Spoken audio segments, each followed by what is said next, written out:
Over the years as a gynaecologist, I've seen all types of women, from young teenage girls with problems to older women with full prolapses.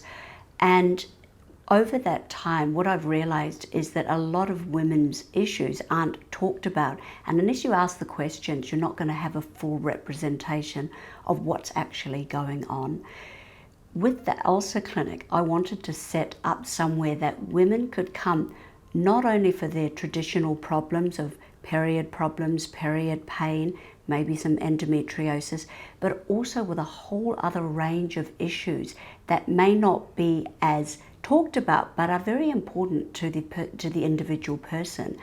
And this may be in terms of incontinence, or women with prolapse, or they've had a baby and the sexual function doesn't feel the same, or they've had an episiotomy and it's just not put back together entirely correctly. And although these aren't big issues in the world scheme of things, for the individual person, they can be quite important.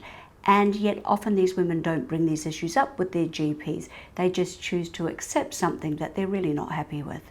I've found that a lot of these newer techniques, such as vaginal laser or vaginal radiofrequency treatment, or the use of high energy focused electromagnetic energy for pelvic floor rejuvenation, were used by a lot of people who weren't medical and who didn't have a full understanding of what they were treating and which treatments best suited which patients.